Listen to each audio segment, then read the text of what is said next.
சென்னையின் பல்வேறு பகுதிகளில் மிதமான மழை பெய்து வருகிறது. கூடுதல் விவரங்களோடு இணைக்கிறார் செய்தியாளர் வெங்கட். விவரங்கள். சென்னையை பொறுத்தவரை பல்வேறு பகுதிகளில் மிதமான மழை பெய்து வருவதன் காரணமாக பள்ளி கல்லூரிகள் பணிக்கு முடிந்து வீடு திரும்பக்கூடிய நபர்கள் சிரமம் அடைந்திருக்கிறார்கள். குறிப்பாக இருசக்கர வாகன ஓட்டிகள் பேருந்துக்காக காத்திருக்கக்கூடிய நபர்கள் சிரமம் அடைந்திருக்கிறார்கள். ஆழ்வார்பேட்டை, மயிலாப்பூர், மண்டவெளி, முன்னம்பாக்கம், வடபழனி, கோயம்பேடு, எழும்பூர் உள்ளிட்ட நகரின் பல்வேறு பகுதிகளில் தற்போது மிதமான மழை என்பது பெய்து வருகிறது.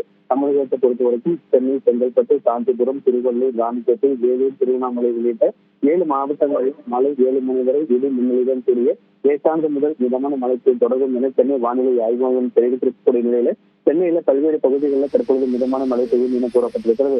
தமிழகத்தை பொறுத்தவரைக்கும் இன்றைய தினம் சென்னை, காஞ்சிபுரம், திருவள்ளூர், செங்கல்பட்டு, ராணிப்பேட்டை உள்ளிட்ட 5 மாவட்டங்களுக்கு மிதமான மழைக்கான எச்சரிக்கையை சென்னை வானிலை ஆய்வு மையம் தெரிவித்திருக்கக்கூடிய நிலையில் சென்னையில பல்வேறு பகுதிகளில் தற்பொழுது மழை பெய்து வருவதன் காரணமாக வாகன ஓட்டிகள் சற்றே அவதியடைந்திருக்கிறார்கள்.